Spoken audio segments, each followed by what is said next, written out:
नमस्कार, मैं सुनील आप सभी का एजुकेशन प्रभा यूट्यूब चैनल पर हार्दिक स्वागत करता हूं। आज मैं फिर से उपस्थित हूं आपकी कक्षा में, जिसमें कि एक महत्वपूर्ण टॉपिक है शैक्षिक प्रशासन में नेतृत्व, जिसको कि हम लीडरशिप इन एजुकेशनल एडमिनिस्ट्रेशन कहते हैं। अब ये जो एजुकेशनल एडमिनिस्ट्रेशन इन लीडरशिप है, अर्थात लीडरशिप इन एजुकेशनल एडमिनिस्ट्रेशन है, उसको अर्थात सबसे पहले हम नेतृत्व के बारे में जानते हैं कि नेतृत्व क्या है। दरअसल अगर हम ये नेतृत्व अगर देखेंगे, ये नेतृत्व जो है वो नेतृत्व किस से आया है, तो नेता शब्द से आया है। अर्थात अगर हम देखेंगे तो नेता एक ऐसा व्यक्ति होता है जिसमें कुछ खास गुण होते हैं, कुछ खास गुण होते हैं जिसमें ये मूल्य से संपूर्ण रूप से अंगीकृत इसको करता है, मूल्य को अंगीकृत करता है। अर्थात कुछ ऐसे गुण जो कि उसके व्यक्तित्व में खास होता है और जो दूसरे व्यक्ति को प्रभावित करता है अपने गुणों के द्वारा, अपने चरित्र के द्वारा, अपने प्रभावशाली व्यक्तित्व के द्वारा, अपने क्रिया के द्वारा, अपनी बोली बानी के द्वारा, अपने संभाषण के द्वारा, या अपने अन्य कार्यों के द्वारा, या अपने नेतृत्व शैली के द्वारा। तो ये सब सारी चीज़ें, बहुत सारी चीज़ें इसमें भरी पड़ी होती हैं। और ये नेता जब किसी कमान को उठाता है तो कमान को उठाने के बाद वो क्या कहलाता है, तो नेतृत्व कहलाता है। तो हम इस प्रकार से ऐसे कह सकते हैं कि नेतृत्व एक ऐसी क्षमता विशेष होता है, या ऐसा गुण होता है, किसी भी व्यक्ति का ऐसा गुणपरक क्षमता होती है जो कि किसी दूसरे आदमी को प्रभावित करने में समर्थ होता है, लक्ष्यों को अपने उद्देश्यों के मुताबिक उसको पूरा करने के लिए समर्थ होता है, दूसरों के सर्वांगीण विकास करने में वो सहायक होता है, दूसरों से संभाषण करने में वो समर्थ होता है, या उन सभी कार्यों में वो सहायक होता है जो कि जिसका वो नेतृत्व कर रहा है। अब हम शिक्षा की बात करते हैं, शिक्षा प्रशासन की बात करते हैं, तो इसमें हम देखेंगे तो शिक्षा प्रशासन में क्या आएगा। तो मान लीजिए कि किसी कॉलेज का प्राचार्य आ सकता है, विद्यालय का प्रधानाध्यापक आ सकता है, जो VC होते हैं, जो विश्वविद्यालय के जो VC होते हैं वो हो सकते हैं, किसी संस्था विशेष के चीफ हो सकते हैं, बहुत सारे निर्देशक हो सकते हैं, संस्था का प्रमुख हो सकता है, या अन्य हो सकता है, बहुत सारे अलग अलग हो सकते हैं। किसमें, तो शिक्षा के क्षेत्र में नेतृत्व करने वाले हो सकते हैं। तो इस प्रकार से हम ऐसा कह सकते हैं कि नेतृत्व एक कला विशेष होता है। जो कला दो प्रकार से इसको हम व्याख्यायित कर सकते हैं। जो कि एक कला ऐसा होता है जो कि नेतृत्व कला एक ऐसी चीज़ें हैं जो कि कुछ ऐसा होता है जो कि जीन में आता है, अर्थात उसको बाय नेचर ही उसमें नेतृत्व की कला होती है। जैसे कि अगर मान लीजिए कि किसी नेता या प्रधानाध्यापक या लीडर का जो बेटा होता है, तो चूंकि उसको वो शुरुआत से ही उसी चीज़ों को देखता आ रहा है, तो उसमें लीडरशिप के गुण जो होते हैं वो प्रायः जन्मजात तो नहीं कह सकते हैं, लेकिन वो अर्जित पाए जाते हैं। लेकिन जब एक दूसरा होता है जो कि नेतृत्व का विकास किया जाता है, वो किसी भी प्रशिक्षण के द्वारा या अन्य चीज़ों के द्वारा, तो हम जब नेता का क्या काम होता है या नेतृत्व का क्या काम होता है कि जो विभिन्न लोग होते हैं, विभिन्न लोग जो होते हैं किसी भी संस्था में जो विभिन्न लोग होते हैं, उन सारे लोगों को एक साथ ले जाने की जो क्षमता होती है वो नेतृत्व में होता है। तो हम इस प्रकार से कह सकते हैं कि इसमें ये सब सारे जो लोग हैं इनको प्रभावित करने की क्षमता है, इनको एक माला के रूप में उनको गूंथने की एक कला है, उनको जो भी संस्था का उद्देश्य है उसको पूरा करने में उनका एक महत्वपूर्ण भूमिका होती है, सबके साथ सामंजस्य बिठाने में उनकी क्षमता होती है, सबका सर्वांगीण विकास करने में उनकी क्षमता होती है। फिर सबके साथ सामंजस्य बिठाना, सबको प्रभावित करना, सबको अपनी बातों को मनवाना, ये बहुत बड़ी चीज़ें होती हैं। कई बार ऐसा होता है जो कि नेतृत्व तो हैं, अर्थात नेतृत्व करता हैं, लेकिन उनकी बातों को कोई मानता ही नहीं है, वो अप्रभावी नेतृत्वशाली कहलाते हैं।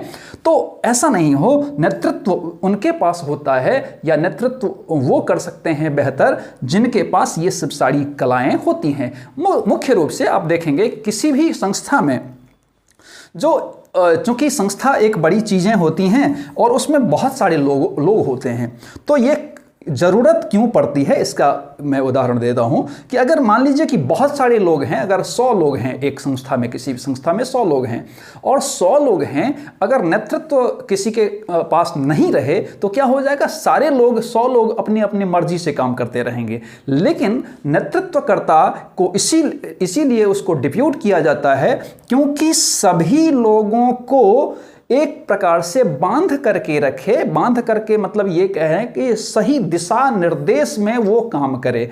जो संस्था का लक्ष्य है उन लक्ष्यों को पूरा करने के लिए अपने उद्देश्यों को बना करके उन तक पहुंचे। फिर सारे लोगों में सामंजस्य बिठाना, ये बहुत बड़ी चीज़ें होती हैं। क्योंकि मान लीजिए कि अब संस्था में 100 लोग हैं, अब 100 लोगों में किसी को कोई ज़रूरत पड़ी, कभी छुट्टी की ज़रूरत पड़ी, कभी सैलरी की ज़रूरत पड़ी, किसी अन्य चीज़ों की ज़रूरत पड़ी, संस्था में किसी और चीज़ों की ज़रूरत पड़ी गई, या किसी को कोई काम आ गया, या कोई बहुत महत्वपूर्ण काम आ गया, या बहुत सारी चीज़ें। तो 100 लोग हैं तो अलग अलग प्रकार के सारे लोग अलग अलग प्रकार के हैं, तो सारे लोगों के साथ सामंजस्य बिठाना एक बहुत प्रभावी और बहुत महत्वपूर्ण काम होता है। तो इन सारी चीज़ों को एक साथ संजो करके उन संस्था विशेष के जो लक्ष्य हैं उन तक पहुंचाना, ये किसका काम होता है, तो नेतृत्व का काम होता है। अब इस नेतृत्व में कुछ इसकी प्रकृति होती है, कुछ जो इसकी प्रकृति होती है, तो जब कुछ इसकी प्रकृति होती है तो समूह क्रिया विकसित करना,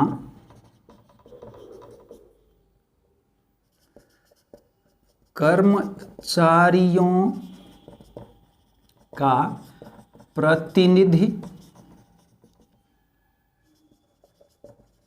उपयुक्त परामर्श, शक्तियों का सही उपयोग, प्रभावपूर्णता लाने का प्रयास,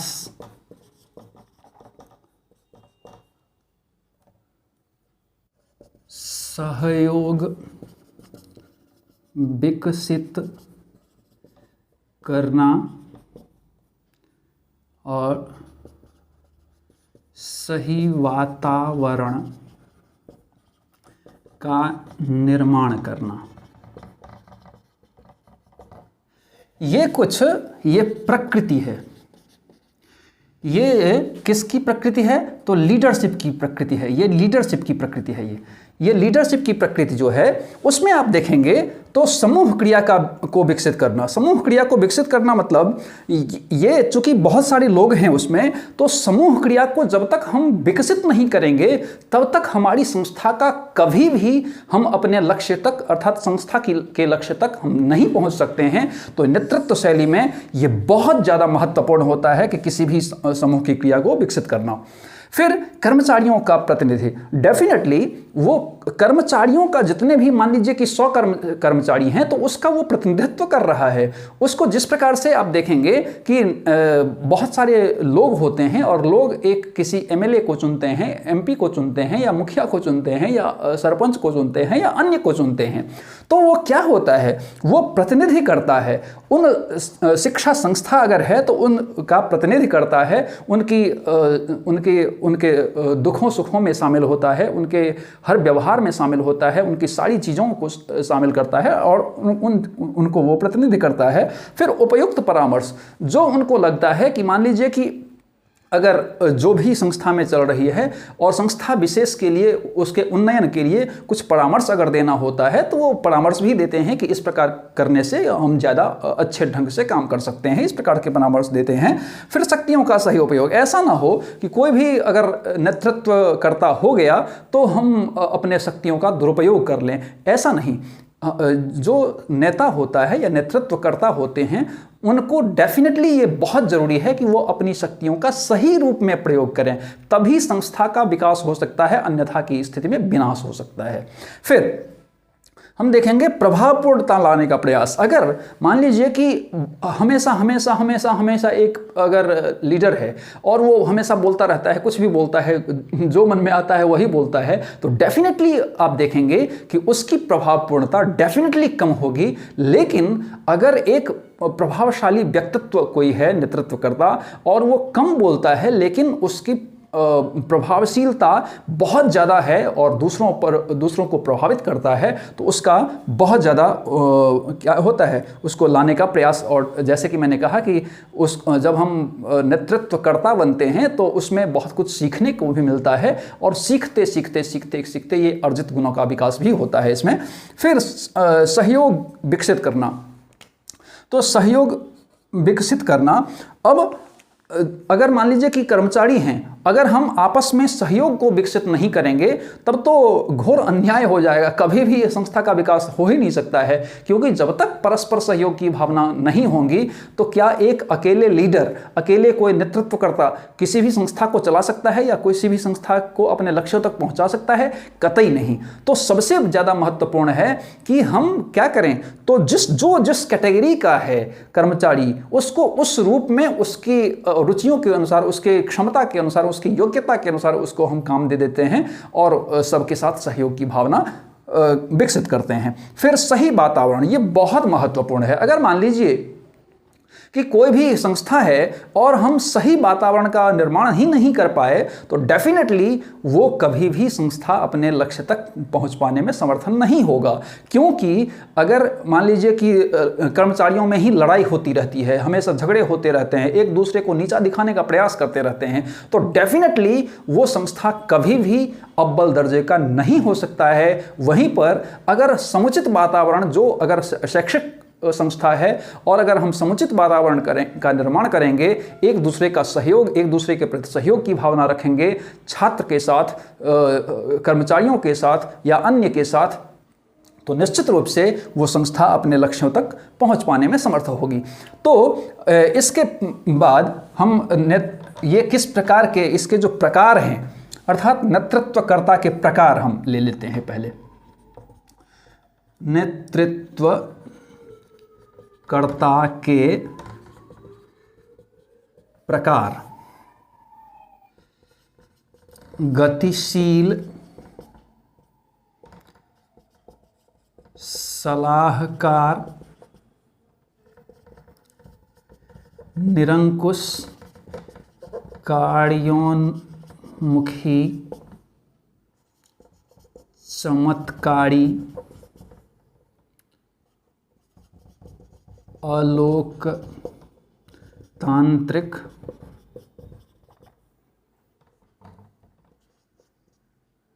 लोकतांत्रिक, अहस्तक्षेपी। ये नेतृत्व कर दीजिए।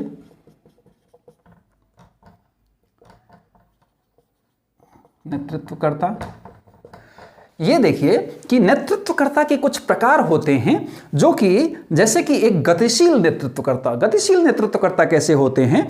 वो ऐसे नेतृत्वकर्ता जो कि परिस्थितियों के अनुसार, वातावरण के अनुसार और नियम के अनुसार, सारी चीज़ों के परिस्थितियों को ध्यान में रखते हुए वो क्या करते हैं, स्थितियों में बदलाव करते हैं, स्थितियों को कंट्रोल में लाते हैं। तो ऐसे जो होते हैं वो गतिशील होते हैं। तो वो एक आधुनिक पद्धति के होते हैं, एक पारंपरिक पद्धति के होते हैं, वो अलग चीज़ें हैं। लेकिन मुख्य रूप से जो ऐसे नेतृत्वकर्ता जो अपनी सुविधा के अनुसार, अपने परिस्थिति के अनुसार, वातावरण के अनुसार, योजना के अनुसार अनुरूप वो अपनी स्थिति परिस्थिति को बदल देते हैं। फिर सलाहकार नेतृत्व ऐसे होते हैं जो कि अपना कम, अपना अपना माइंड कम चलाते हैं और दूसरों से ज़्यादा सहयोग लेते हैं, तो ऐसे नेतृत्वकर्ता बहुत अच्छे नहीं माने जाते हैं। फिर निरंकुश नेतृत्व, ऐसे निरंकुश नेतृत्व ऐसे कह सकते हैं कि एक डिक्टेटरशिप, जो कि जो मेरा मन करेगा हम वही करेंगे, कोई नियम नहीं, कोई कानून नहीं, कोई संस्था नहीं, कोई कुछ नहीं, कोई कर्मचारी नहीं, कोई छात्र नहीं, कुछ भी नहीं, जो मेरा मन करेगा हम वही करेंगे। ऐसे जो अगर नेतृत्व करता होते हैं तो डेफिनेटली उस संस्था का विनाश ही होता है, कभी भी वो आगे नहीं बढ़ सकता। फिर कार्योन्मुखी वैसे नेतृत्वकर्ता होते हैं जो कि अपने कार्य के प्रति हमेशा उद्वेगित रहते हैं। सिर्फ कार्य कार्य कार्य और कार्य, इनको मानवीय तथ्यों से बहुत ज़्यादा सरोकार नहीं होता है, केवल और केवल कार्योन्मुखी होते हैं। केवल मुझे काम चाहिए, किसी भी हाल में काम चाहिए, एनी हाउ मुझे काम चाहिए, मैं कुछ नहीं सुन रहा, मुझे काम चाहिए। अर्थात अगर ऐसे नेतृत्वकर्ता हो जाते हैं जो कि मान लीजिए कि किसी कर्मचारी को अगर बच्चे की तबीयत खराब हो गई और अत्यंत खराब हो गई, लेकिन कुछ काम है, तो वो छुट्टी मांगने आया और कहा कि सर ऐसी ऐसी बात है कि मेरे बच्चे की तबीयत खराब हो गई, लेकिन उसने कहा कि नहीं, पहले मुझे काम करो तभी कुछ यहाँ से जाना, अन्यथा की स्थिति में नहीं जा सकते हो। तो इस प्रकार के जो अगर होते हैं तो वो भी बहुत अच्छे नहीं माने जाते हैं, क्योंकि केवल काम काम काम ही उनका प्रमुख उद्देश्य रहता है, जबकि दोनों चाहिए, आपका संयमित चाहिए जो कि समन्वय करे कार्य को भी और मानवीय को भी। तो ये भी बहुत अच्छे नहीं माने जाते हैं। चमत्कारी ऐसे होते हैं, चमत्कारी वैसे नेतृत्वकर्ता होते हैं जो कि अपने प्रभाव के कारण जाने जाते हैं, अपने गुण के कारण जाने जाते हैं, अपने संभाषण के कारण जाने जाते हैं, और ऐसे जाने जाते हैं जो कि मतलब एक बार किसी ने देख लिया तो डेफिनेटली वो जान जाता है कि ये चमत्कारी है। जैसे मान लीजिए कि विवेकानंद, जैसे मान लीजिए कि गांधी जी, जैसे रविंद्रनाथ टैगोर वगैरह वगैरह जो होते हैं, वो जैसे महावीर स्वामी, जैसे श्री रामचंद्र, तो ये सब सारे जो हैं वो चमत्कारी व्यक्तित्व में आते हैं। तो चमत्कारी व्यक्तित्व का ऐसा होता है जो कि उनकी अलग सी छटा हो जाती है और उनका प्रभाव ऐसा पड़ता है जो कि वो पूरे समाज को एक प्रकार से बदल देते हैं। तो ये बहुत अच्छे माने जाते हैं। फिर लोकतांत्रिक, बहुत अच्छा होता है लोकतांत्रिक। अगर लोकतांत्रिक ऐसा जो कि वो हर एक वो कार्य को भी देखता है, वो कर्मचारियों के साथ समन्वय भी बिठाता है, अर्थात दोनों को साथ में लेके रखता है, तो डेफिनेटली सहयोगी भी, उसके जो कर्मचारी गण भी हैं वो भी खुश रहते हैं और उनके काम भी अच्छे चलते रहते हैं। तो डेफिनेटली अगर कर्मचारी भी खुश रहेगा और वो कार्योन्मुखी भी होंगे तो डेफिनेटली उस संस्था का बहुत ज़्यादा उसकी उन्नति होगी। फिर हस्तक्षेपी ऐसे होते हैं जो कि जो भी कर्मचारी लोग कर रहा है, जो भी लोग कर रहा है, जो भी सहयोगी लोग कर रहा है, उसको पूर्णतः छूट दे देना, उसमें कोई हस्तक्षेप नहीं करना। मतलब जो कर रहा है मनमानी कर रहा है, अगर काम कर रहा है तो ठीक है, नहीं कर रहा है तो ठीक है, सोया है तो ठीक है, कर रहा है तो ठीक है। तो ऐसे प्रकार के जो नेतृत्वकर्ता हैं वो डेफिनेटली बहुत अच्छे नहीं माने जाते हैं, क्योंकि उससे संस्था का विकास कभी हो ही नहीं सकता है। तो इन सारी चीज़ों को देखने के पश्चात हमें दो चीज़ समझ में आती है कि नेतृत्वकर्ता में दो चीज़ कॉमन होनी चाहिए। एक तो लक्ष्यों की प्राप्ति और दूसरा व्यक्तियों के साथ कार्य करना।